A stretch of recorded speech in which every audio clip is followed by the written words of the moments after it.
அரசியலே இனிதான அதிரடியே ஆரம்பம். தமிழக வெற்றி கழகத்தினுடைய அதிரடி அரசியலே தை பிறந்தால் வழி பிறக்கும்னு சொல்லுவாங்கல்ல. தை பிறந்ததுக்கு பிறகுதான் நீங்க பார்க்க போறீங்க எங்களுடைய அரசியல் பயணத்தை பார்க்க போறீங்க. இதுல இருந்து எப்படி கால நேரம்லாம் பார்த்து தேதி குறிச்சிட்டு தான் தாவேக்க செயல்பட ஆரம்பிப்பாங்கன்னு எடுத்துக்கிறதா? ஆனந்த் மீது விஜய் அவர்கள் ஒரு கோபத்தில் இருக்கிறார். அவர் பணம் வாங்கிட்டு செயல்பட்டிருந்தார். அதை நிர்வாகிகளே ஆதாரப்பூர்வமாக விஜய் கிட்ட சொன்னாங்க. விஜய் அதனால் ஒரு கோபத்தில் இருக்கிறார், அந்த கோரிக்கைகள்லாம் வாங்கி வச்சிருக்கிறார், நோட் டவுன் பண்ணியிருக்கிறார்ன்ற தகவல்கள் வெளியில் கிடைச்சிருக்கு. விஜய் அவர்களை விட அந்த டாமினேஷனை காட்டிக்கணுன்ற பாயிண்ட்ல ஆனந்த் அவர்கள் செயல்படுறாரு.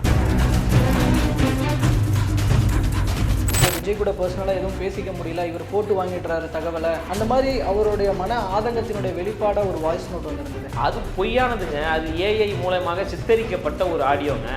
அது அவரோட ஆடியோ இல்லைன்னா அதை ஏன் தமிழக வெற்றி கழகமோ அல்லது ஜான் ஆரோக்கியசாமியோ மறுக்கலை?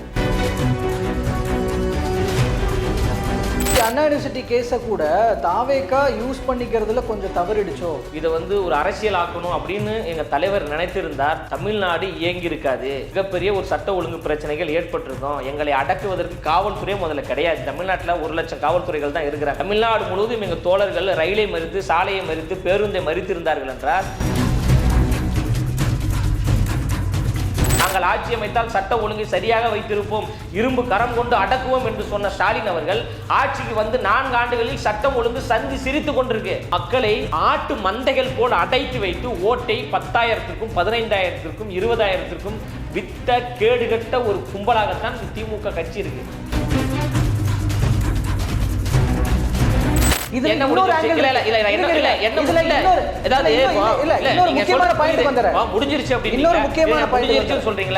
உங்களுக்கு சமூக நீதி மீது அக்கறை இருந்தால் நாங்கள் சமூக நீதியை கொடுப்போம் என்று நீங்க நினைத்தீர்கள் என்றால் கூட்டணியில் இருக்கின்ற கம்யூனிஸ்டுகளுக்கு, விடுதலை சிறுத்தைகளுக்கு, இஸ்லாமிய அமைப்புக்கு அதிகாரத்தில் பங்கு கொடுங்க. ஒரு 2 பேர் அமைச்சராக்குங்க பார்ப்போம். அமைச்சரை கூட விட்டுருங்க. ஒரு பட்டியல் வகுப்பை சார்ந்தவரை ஒரு பொது தொகுதியில் நிறுத்துவதற்கு திமுகவுக்கு துணிச்சல் இருக்கா? தாவேக்கா செய்யும்.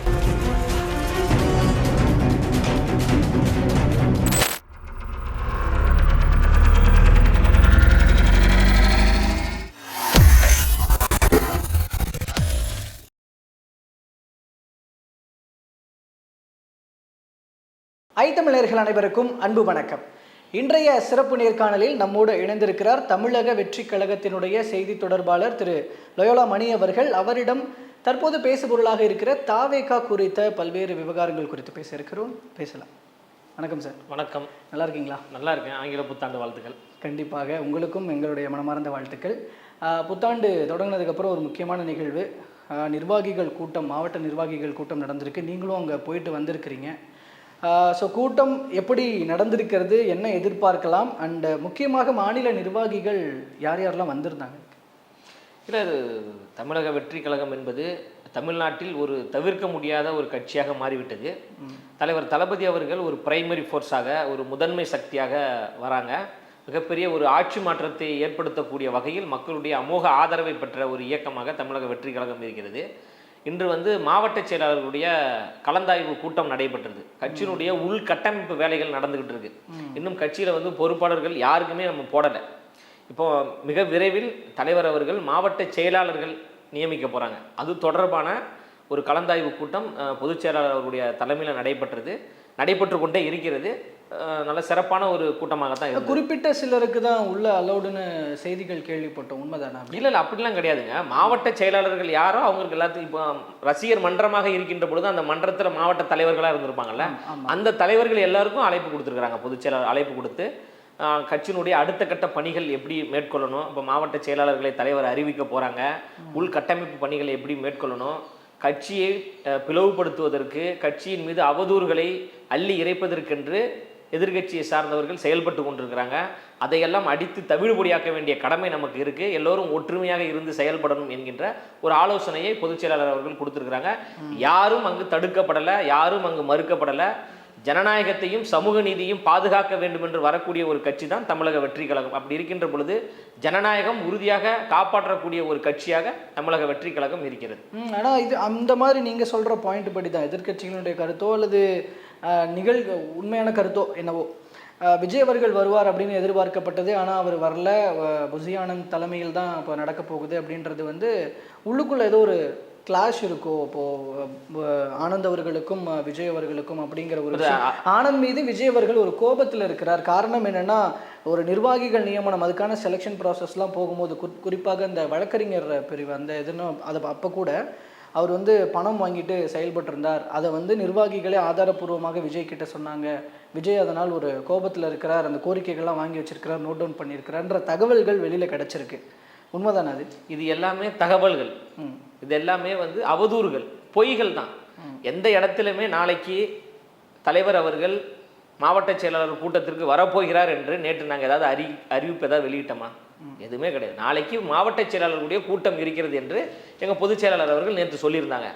அந்த அடிப்படையில் தான் இன்று மாவட்ட செயலாளர்களுடைய கூட்டம் நடந்திருக்கே தவிர எங்கள் தலைவர் வருகிறார், எங்கள் தலைவர் தலைமையில் தான் இந்த கூட்டம் நடைபெறுகிறது என்று எந்த இடத்துலையுமே நம்ம சொல்லலை. செய்தி ஊடகங்கள் அவர்களுடைய விளம்பரத்திற்காக நாளைக்கு இது தலைவர் வராரு நீங்கள் நேற்றுல இருந்து செய்தி போட ஆரம்பிச்சிட்டீங்க. உங்களுடைய செய்திகளுக்கெல்லாம் நாங்கள் எப்படி பதில் சொல்ல முடியும்? அமைதியான முறையில், மிக நேர்மையான முறையில் மாவட்ட செயலாளர்களுடைய கூட்டம் நடைபெற்றது. கட்சியினுடைய உள்கட்டமைப்பு வேலைகள் நடந்து கொண்டிருக்கு. மாவட்ட செயலாளர்கள் நியமனம் தொடர்பான வேலைகள் நடந்து கொண்டிருக்கு. மாநில பொறுப்பாளர்களுடைய நியமனம் தொடர்பான வேலைகள் நடந்து கொண்டிருக்கு. தலைவர் தளபதி அவர்கள் மக்களை சந்திக்கக்கூடிய ஒரு நிகழ்வு இருக்குது. பத்திரிகையாளரை சந்திக்கக்கூடிய நிகழ்வுகள் இருக்குது. போராட்ட களத்திற்கு செல்லக்கூடிய நிகழ்வுகள் இருக்குது. பல கட்ட வேலைகள் நடந்து கொண்டிருக்கு. அரசியலே இனிதான அதிரடியே ஆரம்பம். தமிழக வெற்றி கழகத்தினுடைய அதிரடி அரசியலே தை பிறந்தால் வழி பிறக்குன்னு சொல்லுவாங்கல்ல. தை பிறந்ததுக்கு பிறகுதான் நீங்க பார்க்க போறீங்க எங்களுடைய அரசியல் பயணத்தை பார்க்க போறீங்க. இதுல இருந்து எப்படி கால நேரம்லாம் பார்த்து தேதி குறிச்சிட்டு தான் தாவேக்க செயல்பட ஆரம்பிப்பாங்கன்னு எடுத்துக்கிறதா? கால நேரம்லாம் பார்க்கலங்க. தலைவருடைய படப்பிடிப்பு இறுதி கட்டத்தை நெருங்கி விட்டது. படப்பிடிப்பு முடிய போகிறது. அவர் அறிக்கையிலே சொல்லியிருந்தாங்க, கடைசி ஒரு படத்துல நான் நடிக்கிறேன், அந்த படம் முடிந்த பிறகு நான் நேரடியாக மக்களை சந்திக்க போறேன், நேரடியாக அரசியலுக்கு வரப்போகிறேன், மக்கள் பிரச்சனைக்கு குரல் கொடுக்க போறேன் அப்படின்னு தலைவர் சொல்லியிருந்தாங்களே. அந்த அறிக்கைக்கு ஏற்றார் வகையில் காலமும் நேரமும் கணிந்து வந்து விட்டது. படப்பிடிப்பு முடிய போகிறது. படப்பிடிப்பு முடிஞ்சதுக்கு பிறகு அடுத்து நேரடியாக அரசியல் களத்துக்கு வரப்போறார் அப்படின்னு தான் நம்ம சொல்றோமே தவிர, காலமும் நேரமும் பார்த்து வரக்கூடிய தலைவர் அவர் கிடையாது. எல்லா நேரங்களையும் மக்களுக்காக குரல் கொடுக்கக்கூடியவர், மக்களின் பிரச்சனைகளை தீர்க்கக்கூடிய ஒரு தலைவராக அவர் இருக்கிறார். இல்லை, இப்போ நான் அந்த கேட்டதில் அதை ரெண்டாக கூட பிரிச்சுக்கலாம். நான் அதில் மெயினானதுக்கு வரேன். ஆனந்த் அவர்கள் மீது விஜய் அவர்கள் எத்தகைய கண்ணோட்டத்தில் இருக்கிறார் அப்படிங்கிற ஒரு விஷயம்தான். அதான் அந்த கோபத்தில் இருக்கிறாரோன்னு இல்லை, இவரோட செயல்பாடுகள் தன்னை விட டாமினேட்டடாக இருக்குது அப்படின்னு விஜய் நினைக்கிறாரோ என்னவோ. இல்லை லைக் இந்த மாதிரியான செயல்பாடுகள் விஜய் அவர்களை விட தன்னை டாமினேஷனாக காட்டிக்கணுன்ற பாயிண்டில் ஆனந்த் அவர்கள் செயல்படுறாரா? அப்படிலாம் ஒன்றுமே கிடையாதுங்க. ஒரு கட்சியில் பொதுச் செயலாளர் என்கின்ற ஒரு பதவி எப்படிப்பட்ட பதவி? மிக முக்கியமான ஒரு பதவி. அந்த முக்கியமான பதவியை எங்களுடைய பொதுச் செயலாளர் அவர்களுக்கு தலைவர் எப்படி கொடுத்தாரு? நம்பிக்கையின் அடிப்படையில் கொடுத்தாரு. உழைப்பினால் கிடைத்த ஒரு பதவி. 20 ஆண்டுகளுக்கு மேலாக தலைவர் தளபதி அவர்களினுடைய நம்பிக்கையின் உருவமாக பொதுச் செயலாளர் அவர்கள் இருக்கிறாங்க. 24 மணி நேரமும் வேலை செய்யக்கூடியவர். இந்த மாவட்ட செயலாளர் நேர்காணல் தொடர்பாக அதிகாலை 4 மணி வரைக்கும் கூட்டம் நடக்குதுங்க. பொதுச் செயலாளர் உறங்க போகிறதே அதிகாலை 4 மணி 5 மணிக்கு தான் அவர் உறங்கவே போகிறாரு. அந்த வகையில் கட்சி பணியை மிகவும் பம்பரம் போன்று வேலை செய்து கொண்டிருக்கிறாரு. அப்படிப்பட்ட ஒரு பொதுச் செயலாளர் மீது பொய்யான அவதூறுகளை சமூக வலைதளத்தில் பரப்புறாங்க. எந்த இடத்துலையுமே தலைவருக்கோ பொதுச் செயலாளருக்கோ கட்சியில் இருக்கின்ற நிர்வாகிகளுக்கோ எந்த பிரச்சனையுமே கிடையாது. ஜான் ஆரோக்கியசாமி ஆலோசகர் அவர் சொல்றது போல, கட்சியினுடைய வியூக வகுப்பாளர் சொல்றது போலவே ஆடியோ வெளியாச்சு. அவரு இந்த மாதிரி விஜயை விட இவர் தான் வந்து டாமினேட்டடா இது பண்றாரு, விஜய் கூட பர்சனலா எதுவும் பேசிக்க முடியல, இவர் போட்டு வாங்கிடுறாரு தகவலை, அப்புறம் எப்படி பர்சனலாக நம்ம ஏதாவது ஒரு சீக்ரெட்டாக ஏதாவது எப்படி பேச முடியும், அதுக்கு நான் பேசாமல் இவர்கிட்டே பேசிட்டு போயிடலாமே, அந்த மாதிரி அவருடைய மன ஆதங்கத்தினுடைய வெளிப்பாடாக ஒரு வாய்ஸ் நோட் வந்திருந்தது. அது பொய்யானதுங்க. அது ஏஐ மூலமாக சித்தரிக்கப்பட்ட ஒரு ஆடியோங்க. ஜான் ஆரோக்கியசாமியோடைய குரல் இப்படி தான் இருக்குன்னு யாருக்காவது தெரியுமா? முதல்ல பல பேருக்கு தெரியாது. அவர் யாருடனும் அவ்வளவு எளிதாக தொலைபேசியில் பேசக்கூடிய நபரே கிடையாது. அப்படி இருக்கின்ற பொழுது அவர் பேசியதாக வரக்கூடிய அந்த ஆடியோ என்பது ஒரு போலியானது, ஒரு பொய்யானது. வளர்ந்து வரக்கூடிய மக்களின் சக்தியாக வளர்ந்து வரக்கூடிய தமிழக வெற்றி கழகத்தை சிதைக்க வேண்டும் என்பதற்காக ஆளுங்கட்சியை சார்ந்தவர்கள் செய்யக்கூடிய ஒரு சூழ்ச்சியாக தான் நம்ம அதை பார்க்கணுமே தவிர, நாங்கள் மிக ஒற்றுமையாக தானே இருக்கோம். ஒற்றுமையாக இருப்பதால் தானே ஆளுங்கட்சி பயந்து கொண்டு உளவுத்துறையை வைத்து எங்களை கண்காணிப்பது, எங்கள் கட்சி தோழர்களை மிரட்டுவது, போஸ்டர் ஒட்ட விடாமல், கட்சி கொடியேற்ற விடாமல் தடுப்பதற்கான சூழல் ஏன் உருவானது? மிகப்பெரிய ஒரு மக்கள் சக்தியாக, மக்கள் இயக்கமாக தமிழக வெற்றி கழகம் வளர்ந்து வருது. அதை பொறுத்து கொள்ள முடியாதவர்கள் பொதுச் செயலாளர்களின் மீது அவதூறை பரப்புவது, அரசியல் வியூகம் அமைத்துக் கொடுப்பவர் மீது அவதூறை பரப்பி இந்த கட்சியில் ஒரு சிதைவை ஏற்படுத்த வேண்டும் என்று நினைக்கிறாங்க.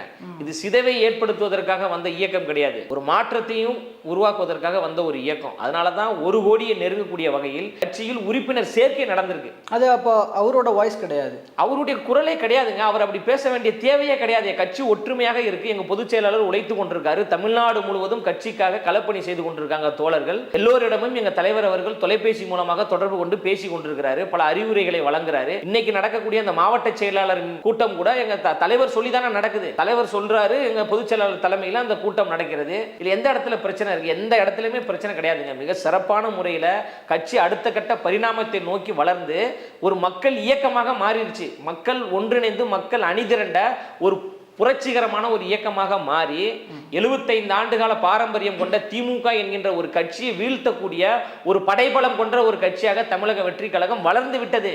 அதை எவ்வளவு பெரிய கொம்பாதி கொம்பன் நினைத்தாலும் எங்களுடைய கட்சியை ஆட்டியும் பார்க்க முடியாது, அசைத்தும் பார்க்க முடியாது.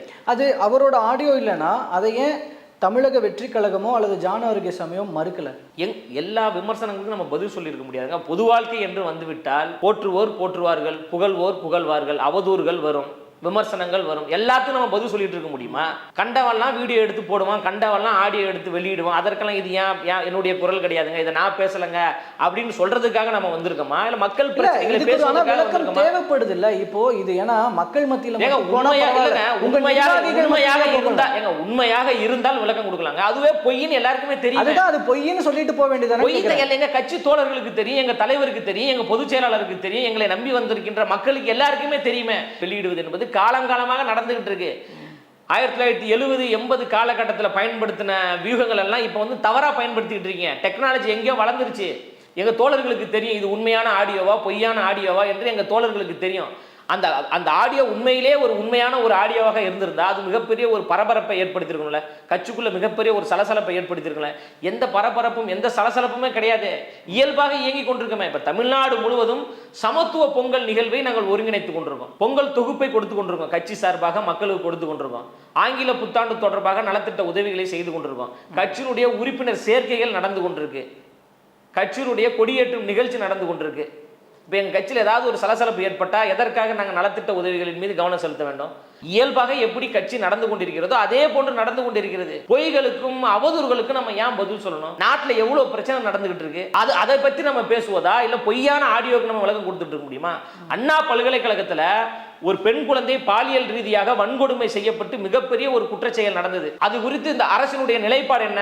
கவன ஈர்ப்பு தீர்மானம் கொண்டு வந்த பிறகுதானே முதலமைச்சரை வாய் திறந்து பேசுறாரு. 10 நாட்களுக்கு பிறகுதானே துணை முதலமைச்சர் பேசுறாரு. அப்போ மக்கள் தன்னெழுச்சியாக ஒரு போராட்டத்தை ஏற்படுத்தி அரசுக்கு அழுத்தம் கொடுக்கக்கூடிய ஒரு செயல்பாட்டில் தான் நம்ம ஈடுபடணுமே தவிர பொய்யாக அவங்க ஒரு ஆடியோ வெளியிடுவாங்க, இது எங்க ஆடியோ கிடையாதுங்கன்னா சொல்லிட்டு இருக்க நம்ம வந்திருக்கிறோம். உங்களுக்கு நீ அண்ணா யூனிவர்சிட்டி கேஸ கூட தாவேகா யூஸ் பண்ணிக்கிறதுல கொஞ்சம் தவறிடுச்சோ, இன்னும் அதிகமாக அதை யூஸ் பண்ணிருக்கலாம். இல்ல அது ஏன்னா திமுகவை கண்டிப்பாக ஆட்சியில இருந்து அகற்றணும்னு அப்புறம் ஆக்ரோஷ முழக்கத்தோட வந்த தாவேகா இப்படிப்பட்ட ஒரு விஷயத்தை ஏன் தனக்கு சாதகமாக யூஸ் பண்ணிக்கிறதுல ஒரு 1% மட்டும் செயல்பட்டுட்டு அப்போ அமைதியாக இருக்கிற மாதிரி. அது ஒரு பெண் பிள்ளை சம்பந்தப்பட்ட ஒரு நிகழ்வுங்க. அந்த இடத்துல நம்ம அரசியல் பண்ணக்கூடாது. அந்த செயலை எப்படி மக்கள் மத்தியில் கொண்டு போய் சேர்க்கணும் என்கின்ற ஒரு பரப்புரையை தான் நம்ம மேற்கொள்ளணுமே தவிர அதில் போய் எப்படி அரசியல் பண்ண சொல்கிறீங்க? அதனால தான் எங்கள் காவல்துறையின் மீது எங்களுக்கு நம்பிக்கை கிடையாது, அரசின் மீது நம்பிக்கை கிடையாது. காரணம் என்னன்னா அந்த குற்றத்தை செய்தவர் ஆளுங்கட்சியோடு தொடர்பில் இருக்கிறார், மிகப்பெரிய அதிகாரத்தோடு தொடர்பில் இருக்கிறாரு. அப்போ அப்படிப்பட்ட ஒரு நபர் தண்டிக்கப்பட வேண்டும் என்றால் நம்ம போயிட்டு காவல் நிலையத்தில் போய் புகார் கொடுக்க முடியாது, முதலமைச்சரை பார்த்து புகார் கொடுக்க முடியாது. அப்போ இவர்களுக்கு மேல்நிலையில் இருக்கின்ற ஆளுநரை பார்த்து நம்ம சொல்கிறோம், இந்த மாதிரி நீங்கள் தாங்க மாநிலத்தினுடைய ஆளுநராகவும் இருக்கிறீங்க, பல்கலைக்கழகத்தினுடைய வேந்தராகவும் நீங்கள் தான் இருக்கிறீங்க. அப்போ உங்கள் பல்கலைக்கழகத்துக்குள்ளே தான் ஒரு பெண் பிள்ளை பாலியல் ரீதியாக கொடுமை செய்யப்பட்டிருக்கா, நடவடிக்கை எடுங்க என்று சொன்னது மட்டும் இல்லாமல் அன்பு தங்கைகளுக்கு கடிதம் என்று ஒரு கடிதத்தை அவர் கைப்பட எழுதினார். அந்த கடிதத்தை எங்கள் தோழர்கள் தமிழ்நாடு முழுவதும் உள்ள பெண்களுக்கு, கல்லூரி மாணவிகளுக்கு நம்ம பரப்புரை மேற்கொண்டோம், துண்டறிக்கை கொடுத்தோம். அதை கொடுப்பதற்கு இந்த அரசு அனுமதி கொடுத்ததா? எங்களை கைது செய்யவில்லையா? எங்கள் மீது வழக்கு பதிவு செய்யவில்லையா? அடாவடித்தனத்தை செய்யவில்லையா? இதை தானே மார்க்சிஸ்ட் கம்யூனிஸ்ட் கட்சியினுடைய முன்னாள் மாநில செயலாளர் ஐயா கே பாலகிருஷ்ணன் அவர்கள் என்ன சொன்னாரு? அறிவிக்கப்படாத ஒரு அவசர நிலை தமிழ்நாட்டில் இருக்கான்னு சொல்றாருல. அப்ப எங்கேயுமே ஆர்ப்பாட்டம் பண்ண முடியல, எங்கேயுமே போராட்டம் பண்ண முடியல, இது போன்ற ஒரு செயலை திமுக செய்து கொண்டு நாங்கள் சமூக நீதிக்காகவும் ஜனநாயகத்திற்காகவும் பேசுகிறோம் என்று பேசுவதற்கு திமுகவுக்கு வெக்கம் இல்லையா என்றுதான் நான் கேட்கிறேன். கரெக்ட் கேட்குறீங்கல்ல. இந்த ஸ்டேட்மெண்ட்ஸ் எல்லாம் உங்களுடைய கைதுக்கு அப்புறமா ஒரு பிரஸ் மீட் மூலமா ஆனந்த் அவர்கள் பேசியிருந்தாருன்னா இன்னும் செம்மையா இருந்திருக்குமே. பேசியிருந்தாரு. ஏங்க நீங்க ஒரு துண்டறிக்கை தானே கொடுக்குறீங்க, இதுக்கு போயிட்டு தமிழ்நாடு அரசு வந்து உங்களை இப்படி கைது செய்யுது அப்படின்னா அதுதாங்க தமிழ்நாடு அரசு அப்படிதாங்க பண்ணும் என்று எங்க பொதுச் செயலாளர் பேசியிருந்தாங்க. எங்க தலைவர் அவர்கள் உடனடியாக கண்டித்து ஒரு கண்டன அறிக்கை வெளியிட்டாரு. கருத்து சுதந்திரத்துக்காக பேசுகிறோம், பேச்சுரிமைக்காக பேசுகிறோம், ஜனநாயகம் பாதுகாக்கப்பட வேண்டும், சமூக நீதி பாதுகாக்கப்பட வேண்டும் என்று பேசிக் கொண்டிருக்கின்ற ஒரு கட்சி கருத்தை சொல்வதற்கு கூட உரிமையை தராமல் மறுக்கிறதே என்று திமுகவை கண்டித்து அவர் அறிக்கை வெளியிட்டிருந்தார்ல. அப்போ அந்த பிரச்சனையை எப்படி மக்கள் மத்தியில கொண்டு போய் சேர்க்கணும் அப்படின்னு தான் நம்ம பார்க்கணுமே தவிர அதை வைத்து அரசியல் ஸ்தம்பிக்க வைக்க வேண்டும் என்ற போராட்டம் அந்த நோக்கம் கிடையாது உங்களோட போராட்டத்தில். ஏங்க அன்னைக்கு துண்டறிக்கை கொடுக்கின்ற பொழுது எங்க கட்சியை சார்ந்த மகளிர் அணி நிர்வாகிகள் தமிழ்நாடு முழுவதும் துண்டறிக்கையை மக்களிடம் கொடுக்கின்ற பொழுது தமிழ்நாடு ஸ்தம்பிக்கின்ற வகையில் மிகப்பெரிய அளவுல ஸ்தம்பித்ததா இல்லையா? காவல்துறை மிரண்டதா இல்லையா? அரசு மிரண்டதா இல்லையா? இப்போ அதிமுக தொடர் போராட்டங்கள் இருக்கு இல்லையா, நான் அது மாதிரி எதிர்பார்க்கிறேன்னு சொல்றேன். நான் மட்டும் இல்ல, பலர் எதிர்பார்க்கிறாங்க. ஏங்க நம்ம வந்து ஏன்னா விஜய் அவர்கள் திமுகவுக்கு எதிரான நிலைப்பாடு, சாலையை மறித்து போராட்டம் செய்வது, முற்றுகையிட்டு போராட்டம் செய்வது எப்படி போராட்டத்தின் ஒரு வடிவமோ அதே போன்றுதான் ஆளுநரை சந்தித்து கோரிக்கை மனு கொடுப்பதும் போராட்டத்தினுடைய ஒரு வடிவம். இப்ப தலைவர் தளபதி அவர்கள் ஆளுநரை சந்தித்து 3 கோரிக்கைகள் முன்வைத்து அந்த மனுவை கொடுக்கின்ற பொழுது அந்த செய்தி என்பது ஒரு தேசிய செய்தியாக மாறியதா இல்லையா? அப்போ பிரச்சனைகளை எப்படி மக்கள் மத்தியில் கொண்டு போய் சேர்க்கிறோம்னு தான் நம்ம பார்க்கணுமே தவிர அதற்காக வந்து சாலையை மறிக்கணும், அண்ணா யூனிவர்சிட்டியை முற்றுகையிடணும் என்பதெல்லாம் தவறு. இப்போ எங்கள் தலைவர் இப்போ சாலையை மறித்திருந்தார் என்றால், அண்ணா யூனிவர்சிட்டியை முற்றுகையிட்டு இருந்தார் என்றால், தோழர்கள் எல்லோரும் வெளியில வாங்க, சாலையை மறிங்க, இந்த அரசுக்கு எதிராக போராட்டம் செய்யுங்க என்று சொல்லியிருந்தார், தமிழ்நாடு இயங்கி இருக்குமா? தமிழ்நாடு செயல்பட்டு இருக்குமா? சட்ட ஒழுங்கு ஏற்பட்டிருக்கும், அரசுக்கு பிரச்சனை ஏற்பட்டிருக்கும், நெருக்கடி ஏற்பட்டிருக்கும். அதெல்லாம் கூடாது என்கின்ற ஒரு நல்லெண்ணத்தின் அடிப்படையில் அறிவுரையா சொல்றாரு. மீண்டும் மீண்டும் நீங்க தவறு பண்றீங்க, நாங்கள் ஆட்சி அமைத்தால் சட்ட ஒழுங்கை சரியாக வைத்திருப்போம், இரும்பு கரம் கொண்டு அடக்குவோம் என்று சொன்ன ஸ்டாலின் அவர்கள் ஆட்சிக்கு வந்து 4 ஆண்டுகளில் சட்டம் ஒழுங்கு சந்தி சிரித்து கொண்டிருக்கு. நாள்தோறும் கொலை, நாள்தோறும் கற்பழிப்பு, பல பிரச்சனைகள் நடந்து கொண்டிருக்கு. கள்ளச்சாராயம் புழக்கம் ஏற்படுகிறது, பல போதைப் பொருள் புழக்கம் தமிழ்நாட்டில் ஏற்படுகிறது. உயர்நீதிமன்றத்தை நீதிபதி கண்டித்தாரா இல்லையா? அரசுக்கு தெரியாமல், காவல்துறைக்கு தெரியாம கள்ளச்சாராயம் புழக்கம் எப்படி ஏற்பட்டது, போதைப் பொருள் எப்படி தமிழ்நாட்டுக்குள்ள வந்தது என்று நீதிபதிகள் கண்டித்தாரா இல்லையா? ஒரு எஃப்ஐஆர் காப்பி எப்படிங்க வெளியில வரும்? ஒரு பாதிக்கப்பட்ட பெண் புகார் கொடுக்குறாங்க, இந்த ரீதியில் நான் சித்திரவதைக்கு உள்ளாக்கப்பட்டேன், பாலியல் ரீதியாக கொடுமைக்கு உள்ளாக்கப்பட்டேன்னு ஒரு பெண் புகார் கொடுக்குறாங்க. அந்த எஃப்ஐஆர் காப்பி எப்படி வெளியில் வந்தது? அப்போ காவல்துறை யாரோட கட்டுப்பாட்டில் இருக்கு? இது குறித்து நம்ம கேள்வி கேட்குறோம்ல. அப்போ இதற்கு அரசு தர முறையான ஒரு பதில் சொல்லணும். கேட்டால் வந்து தொழில்நுட்ப கோளாறு அப்படின்றீங்க. ஏன் இதற்கு முன்னாடி பதிவு செய்யப்பட்ட எந்த எஃப்ஐஆர்லையுமே தொழில்நுட்ப கோளாறு ஏற்படாமல் இதில் மட்டும் ஏன் தொழில்நுட்ப கோளாறு ஏற்படுகிறது? அப்போ பாலியல் வன்புணர்வு ரீதியாக பாதிக்கப்படுகின்ற பெண்கள் தைரியமாக வந்து புகார் கொடுத்தால் எஃப்ஐஆர் வெளியில வந்துடும் என்கின்ற ஒரு மறைமுக மிரட்டலை நீங்க செய்றீங்களான்னு கேட்குறேன். இந்த விவகாரத்துல இப்போ விஜய் அவர்கள் ஆளுநரை சந்திச்சு ஒரு மனுவை கொடுக்குறாரு இல்லையா, அப்படி போய் கொடுக்கும்போது விஜய் எந்த விதத்துல தனிப்பட்டு தெரிகிறார்? இப்போ எல்லாம் மற்ற எதிர்கட்சிகள் எல்லாம் போய் கொடுக்கறது தானே யூஸ்வலா. அப்போ 10ஓடு 11ன்ற மாதிரி தானே நீங்களும் இருக்கிறீங்க. ஏங்க தனிப்பட்டு தெரியணும், இதை வந்து ஒரு அரசியல் ஆக்கணும் அப்படின்னு எங்க தலைவர் நினைத்திருந்தார், தமிழ்நாடு இயங்கி இருக்காது, தமிழ்நாடு ஸ்தம்பித்திருக்கும், மிகப்பெரிய ஒரு சட்ட ஒழுங்கு பிரச்சனைகள் ஏற்பட்டிருக்கும். எங்களை அடக்குவதற்கு காவல்துறை முதல்ல கிடையாது. தமிழ்நாட்டில் 1 லட்சம் காவல்துறைகள் தான் இருக்கிறாங்க. தமிழ்நாடு முழுவதும் எங்கள் தோழர்கள் ரயிலை மறித்து, சாலையை மறித்து, பேருந்தை மறித்திருந்தார்கள் என்றால் என்ன நடந்திருக்கும்? தமிழ்நாட்டில் பொதுமக்களுக்கு இடையூறு ஏற்பட்டிருக்கும், அரசு அலுவலக வேலைகள் எதுவுமே நடந்திருக்காது, அந்த அளவுக்கான பிரச்சனைகள்லாம் வந்திருக்கும். எங்கள் தலைவர் தலைமை பண்பு என்கின்ற ஒரு உயர்ந்த பண்போடு செயல்படுறார். அந்த மனுவில் குறிப்பிட்ட விஷயத்துக்கு வரேன். ஒரு பக்கம் மாணவிகளுக்கான பெண்களுக்கான பாதுகாப்பு கேட்குறீங்க, ஓகே, இஷ்யூ பேஸ்டில் கரெக்டாக இங்கே நடக்கிற பிரச்சனையை பற்றி ஓகே. ஃபெஞ்சல் புயலுக்கான நிவாரணம் அப்படின்னு சொல்லி கேட்குறதுன்றது ஏதோ முடிஞ்ச விஷயத்தை, அதெல்லாம் இறந்து போது செத்து போன விஷயத்தை திரும்ப கொண்டாந்து கேட்குற மாதிரில இருக்கு. இது என்ன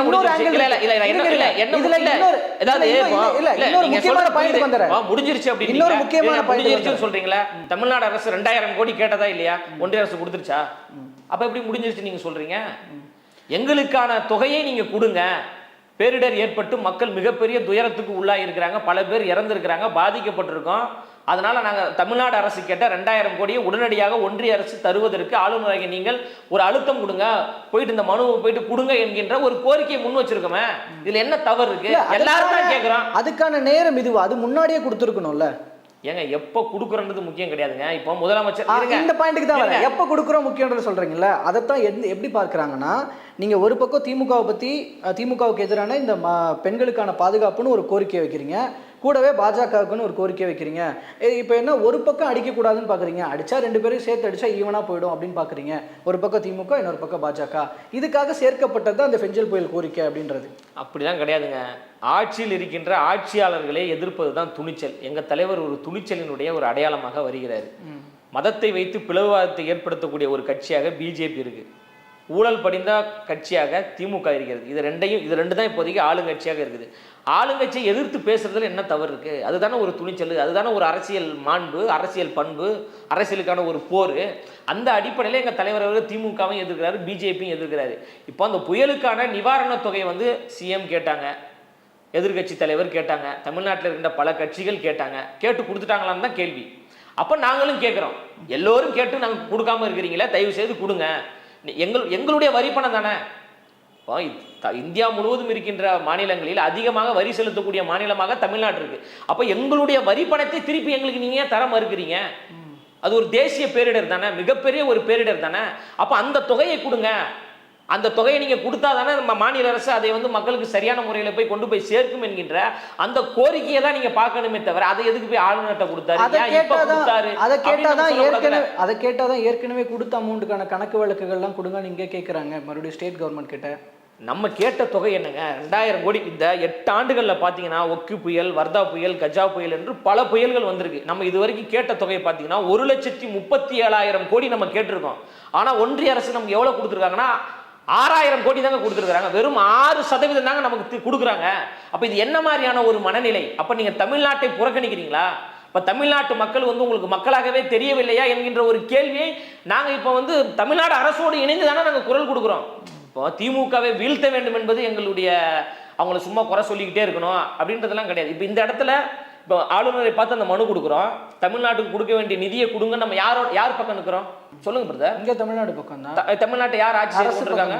திமுக ஆட்சி செய்ய. அப்போ இந்த நேரத்தில் திமுகவின் பக்கம் தானே நிற்கிறோம். பிரச்சனைக்கு ஏற்றார் வகையில் எந்த பக்கம் நிற்க வேண்டுமோ அந்த பக்கத்தில் நிற்கக்கூடிய ஒரு கட்சியாக தமிழக வெற்றி கழகம் நிற்கிறது. இப்போ அண்ணா யூனிவர்சிட்டி பிரச்சனையில் அந்த பெண்ணின் பக்கமாக எங்கள் தலைவர் நின்னார். ஒரு அண்ணனாக, அரணாக தமிழ்நாட்டு பெண்களுக்கு நான் துணை நிற்பேன் அப்படின்ற அடிப்படையில் அந்த கோரிக்கையை முன்வைத்தார். அதற்கு ஆளுநரை சந்தித்து மனு கொடுத்தோம். அதே நேரத்தில் நீங்கள் தமிழ்நாட்டை வஞ்சிக்கிறீங்க, தமிழ்நாட்டுக்கு கொடுக்க வேண்டிய நிதியை கொடுங்க என்று ஆளுநரை நம்ம கேட்டிருக்கோம். இது அண்ணாமலையை கேட்க சொல்லுங்களேன். இதற்காக அண்ணாமலை சாட்டை எடுத்து அடிப்பாரா? எதற்கெல்லாம் சாட்டை எடுத்து அடிக்கிற அண்ணாமலை அவர்கள் தமிழ்நாட்டுக்கு கொடுக்க வேண்டிய பணத்தை மோடி அவர்கள் கொடுக்கல, ஒன்றிய அரசு கொடுக்கல, பிஜேபி அரசாங்கம் கொடுக்காம இருக்கிறது. இதை கண்டித்து நான் சாட்டை அடி செய்கிறேன் என்று அண்ணாமலை சாட்டை எடுத்து அடிப்பாரா? அப்போ நம்மளுடைய நோக்கம் எதை நோக்கி இருக்கிறது, நம்மளுடைய கோரிக்கை யாருக்கானதாக இருக்கிறது என்பதான் பார்க்கணும். தமிழக வெற்றி கழகம் என்பது தமிழ்நாட்டிற்காக உருவாக்கப்பட்ட கட்சிங்க, தமிழ் மொழிக்காக உருவாக்கப்பட்ட கட்சி, தமிழ்நாட்டினுடைய வாழ்வியலுக்காக, பண்பாட்டிற்காக, கலாச்சாரத்திற்காக உருவாக்கப்பட்ட ஒரு கட்சி தான் தமிழக வெற்றி கழகம். அப்போ தமிழ்நாட்டிற்கு பிரச்சனை ஏற்படுகின்ற பொழுது அதற்கு குரல் கொடுக்க வேண்டிய கடமை எங்கள் தலைவருக்கும் இருக்குது, எங்கள் கட்சியை சார்ந்தவர்களுக்கும் இருக்குது. அந்த அடிப்படையில் எங்கள் தலைவர் அவர்கள் குரல் கொடுத்து கொண்டிருக்கார். ஃபைனலி ஒரு விஷயத்துக்கு வரேன். இப்போது 2026 எலெக்ஷனை நோக்கி உங்களோட பயணம் தொடங்கி இருக்கு. அதுக்காக நிறைய வியூகங்கள்லாம் வகுக்க ஆரம்பிச்சிருக்கீங்க ஃபுல் ஃப்ளெஜ்டாக ஆரம்பிக்கிறதுக்கு முன்னாடி. பட் ஃபர்ஸ்ட் ஆஃப் ஆல் அதுக்கு ஒரு ட்ரையல் மாதிரி ஈரோடு கிழக்கு தொகுதி இடைத்தேர்தல் வருது இல்லையா? பட் அதில் போட்டியிடவில்லை, 26 எலெக்ஷன் தான் நம்மளோட இலக்கு அப்படின்னு சொல்லியிருக்கிறீங்க. பட் இதை ஒரு கோணத்தில் எப்படின்னா, ஒருவேளை ஈரோடு கிழக்கு தொகுதி இடைத்தேர்தலில் போட்டிக்கிட்டு அதில் பெரும் வாக்கு சதவிகிதம் ஒருவேளை குறைந்து விட்டால், ஏன்னா இப்போ ஆல்ரெடி ஒரு எழுதப்படாத விதி ஒன்று இருக்குது, தேர்தல் இந்த மாதிரி ஆளுங்கட்சி தான் ஜெயிப்பாங்க இடைத்தேர்தல்னு அப்படின்னு. ஸோ அந்த இடத்துல தாவேக்காவினுடைய வாக்கு சதவிகிதமோ அந்த தோல்வியோ ஏதாவது வந்துச்சா அது 2026 பாதிக்குன்ற ஒரு கால்குலேஷனால் தான் போட்டியிடலையோ? இல்லை, எங்கள் தலைவர் கட்சி பிப்ரவரி 2ஆம் தேதி கட்சி ஆரம்பிக்கின்ற பொழுதே அந்த அறிக்கையில் தெளிவாக சொல்லிட்டாங்க, 2026 சட்டமன்ற தேர்தலை நாம் எதிர்கொள்கிறோம், நம்ம தெளிவாக இருக்கிறோம். இடைப்பட்ட எந்த இடைத்தேர்தலிலும் உள்ளாட்சி தேர்தலெலாம் வரப்போகுதுன்னு சொல்கிறாங்க, எந்த தேர்தலையும் நம்ம போட்டியிட இல்லை என்று தலைவர் அவர்கள் தெளிவாக சொல்லிட்டாங்க. ஒரு இடைத்தேர்தல் என்றாவே கூடுமானவரை ஆளுங்கட்சி தான் ஜெயிக்கும். இடைத்தேர்தல் எப்படி நடக்கும் என்று ஏற்கனவே அதே ஈரோடு கிழக்கில் எப்படி இடைத்தேர்தல் நடந்தது, என்று நமக்கெல்லாம் தெரியும். மக்களை ஆட்டு மந்தைகள் போல் அடைத்து வைத்து ஓட்டை 10,000த்திற்கும் 15,000த்திற்கும் 20,000த்திற்கும் வித்த கேடுகட்ட ஒரு கும்பலாகத்தான் இந்த திமுக கட்சி இருக்கு. காசை கொடுத்து ஓட்டு வாங்கக்கூடிய அந்த கும்பல்களுக்கு மத்தியில் ஒரு சமத்துவத்தையும் ஒரு நேர்மையையும் ஒரு ஜனநாயகத்தையும் உருவாக்க வேண்டும் என்று அந்த இடைத்தேர்தலில் நம்ம நின்னா நமக்கு தோல்விதாங்க மிச்சம். மக்களே நேர்மையாக ஓட்டு போட்டாலும் கூட அந்த ஓட்டு முறையாக நமக்கு வருமானம் வராது. நமக்கு இவிஎம் மிஷின் மீதே 1000 விமர்சனங்கள் உண்டு, 1000 சந்தேக பார்வை உண்டு. அதையும் நம்ம மாற்றக்கூடிய ஒரு சூழலுக்கு எல்லோரும் தள்ள வேண்டும். எல்லோரும் இப்போ பழைய மாதிரி வாக்குச்சீட்டு முறைக்கே நம்ம போவோம் அப்படின்னு சொல்லிட்டு திருமாவளவன் அவர்கள் பேசுகிறாங்க, கம்யூனிஸ்ட் கட்சியை சார்ந்தவர்கள் பேசுகிறாங்க, தேசியம் முழுமைக்கும் பல தேசிய கட்சிகள்லாம் பேசக்கூடிய ஒரு சூழல் உள்ளாட்சி தேர்தலில் விஜய் மக்கள் இயக்கத்தினர் அவங்களா இப்போ ஜெயிச்சிருக்கிறாங்க. இப்போ அந்த ஆமா கடந்த கால வரலாறு இருக்கு, வெற்றி பெற்றிருக்கிறாங்க. ஆனா நம்மளுடைய இலக்கு என்பது 2026 மக்களுடைய அமோக ஆதரவோடு, மக்களின் துணையோடு, இளைஞர்களுடைய படையோடு ஆட்சி அதிகாரத்தை கைப்பற்றி அந்த அதிகாரத்தை பயன்படுத்தி தமிழ்நாட்டில் இருக்கின்ற எல்லா மக்களுக்கும் உதவிகளை செய்ய வேண்டும் என்று தான் எங்கள் தலைவர் விரும்புகிறாரு. இதுவரைக்கும் நம்ம தன்னார்வ அமைப்பாக இருந்து கொண்டு பல உதவிகளை நம்ம செய்துட்டோம். ஆனால் தமிழ்நாடு முழுமைக்கு நம்ம செய்யணும்னு நினைக்கிறோம். அதற்கு ஆட்சியும் அதிகாரமும் தேவைப்படுகிறது. அண்ணல் அம்பேத்கர் சொல்கிற மாதிரி தாங்க, அதிகாரம் மிக வலிமையானது, அதை அடைந்து விட்டால் எல்லாம் எளிமையானது. அப்போ ஆட்சியும் அதிகாரத்தையும் கைப்பற்றி விட்டால் எல்லோருக்கும் எல்லாமான ஒரு அரசியல் நடக்கும். சட்டம் ஒழுங்கு மிக சிறப்பான முறையில் எங்களுடைய ஆட்சியில் நடக்கும். பெண்களுடைய பாதுகாப்பு உறுதி செய்யப்படும். இது போன்ற விஷயங்கள்லாம் இருக்குல்ல. இது கூட்டணிகள் பற்றின பார்வை இப்போ எப்படி இருக்கு? உறுதியாக கூட்டணி இருக்குங்க, கண்டிப்பாக கூட்டணி இருக்கு. எங்களை ஏற்றுக்கொண்டு வரக்கூடியவர்கள் வருவார்கள், எங்களோடு பேசி கொண்டு தான் இருக்கிறாங்க. ஆனால் எங்கள் தலைமையில் தான் கூட்டணி. தலைவர் தளபதி தான் முதலமைச்சர் வேட்பாளர், தமிழக வெற்றி கழகம் தான் ஆளுங்கட்சி. எங்களை நோக்கி வரக்கூடியவர்களுக்கு ஆட்சியிலும் பங்கு அதிகாரத்திலும் பங்கு எங்கள் தலைவர் அவர்கள் கொடுப்பார். ஆட்சியிலும் அதிகாரத்திலும் பங்கு கொடுப்பது தான் உண்மையான சமூக நீதி, உண்மையான சமத்துவம். அதற்காகத்தான் தந்தை பெரியார் அவர்களும் ஐயா அம்பேத்கர் அவர்களும் போராடினார்கள். ஆனால் இங்கு ஆட்சியில் இருக்கின்ற திமுக தந்தை பெரியார் அவர்களையும் அம்பேத்கர் அவர்களையும் வெற்று வார்த்தைக்காகத்தான் பயன்படுத்துறாங்களே தவிர அவர்களிடம் எந்த சமூக நீதியும் எந்த வெங்காயமும் கிடையாது. உங்களுக்கு சமூக நீதி மீது அக்கறை இருந்தால் நாங்கள் சமூக நீதியை கொடுப்போம் என்று நீங்கள் நினைத்தீர்கள் என்றால் கூட்டணியில் இருக்கின்ற கம்யூனிஸ்டுகளுக்கு, விடுதலை சிறுத்தைகளுக்கு, இஸ்லாமிய அமைப்புக்கு அதிகாரத்தில் பங்கு கொடுங்க. ஒரு 2 பேர் அமைச்சராக்குங்க பார்ப்போம். அமைச்சரை கூட விட்டுருங்க. ஒரு பட்டியல் வகுப்பை சார்ந்தவரை ஒரு பொது தொகுதியில் நிறுத்துவதற்கு திமுகவுக்கு துணிச்சல் இருக்கா? தாவேகா செய்யும். 2026 தமிழக வெற்றி கழகம் செய்ய போகிறதுங்க. உண்மையான ஒரு சமூக நீதி எங்க தலைவர் உருவாக்க போறாரு. பட்டியல் வகுப்பை சார்ந்தவரை பொது தொகுதியில் நிறுத்தி வெற்றி பெற எங்க தலைவர் வைக்கலன்னா நீங்க பாருங்க. அப்போ வெறும் வெற்று வார்த்தையாக பேசிக் கொண்டிருக்கின்ற திமுகவிற்கும் சமூக நீதியும் சமத்துவத்தையும் செயல் வடிவம் படுத்தக்கூடிய இடத்திற்கு வரக்கூடிய தாவேகாவுக்கும் இடையே தான் 2026 அரசியல் போர் நடக்க போகுது. அந்த போரில் யார் வெற்றி பெற போகிறார் என்று மக்கள் தீர்மானிப்பாங்க. உங்கள் தலைமையில் தான் கூட்டணி அந்த விஷயம் சொல்லும் பொழுது அப்போ பிரதான கட்சிகள் எதுவும் அப்போ கூட்டணிக்கு வராதுல்ல? அதாவது முக்கியமான பெரிய கட்சிகள்லாம் சொல்றேன், அந்த இதெல்லாம் எதுவும் வராது. அப்போ எப்படி பார்த்தாலும் ஒரு 5 முனை போட்டி தான். அப்போ எத்தனை முனை போட்டிலாம் எனக்கு தெரியாதுங்க. ஆனால் தமிழ்நாட்டில் இனி போட்டினாவே அது திமுகவுக்கும் தாவேகாவுக்கும் இடையே தான் போட்டி. அந்த தளபதிக்கும் இந்த தளபதிக்கும் இடையே தான் போட்டி. அதை மக்கள் யாரு கொண்டாட போறாங்க, யாரு வரவேற்க போறாங்க என்று தமிழ்நாட்டு மக்கள் முடிவு செய்வாங்க. எதிர்கட்சி அதிமுக இருக்காங்க சார், ரொம்ப சீனியர் உங்களை விட. நாங்க இல்லைன்னு சொல்லவே இல்லையே. அவங்க தான் எதிர்கட்சி, ஒரு பலம் வாய்ந்த ஒரு கட்சி, ஒரு 30 ஆண்டுகள் ஆட்சியில் இருந்த ஒரு கட்சியாக அதிமுக இருக்கிறது. எந்த மாற்று கருத்தும் கிடையாது. களத்துல சந்திப்போம் தான் நம்ம சொல்றோம். தமிழ்நாட்டு மக்கள் ஒரு மாற்றத்தை விரும்புறாங்க. அப்படி திமுக வெர்சஸ் தாவேகான்னு தான் சொல்றீங்கல்ல, அதனால சொல்றேன். ஆமா, இப்ப திமுக தான ஆளுங்கட்சியாக இருக்கு. இப்ப திமுக தான ஆளுங்கட்சியாக இருக்கிறது. அதிமுகவின் மீது மக்களுக்கு நம்பிக்கை இல்லாதனால தான் அதிமுக எதிர்கட்சியில போய் உட்காந்துருச்சு.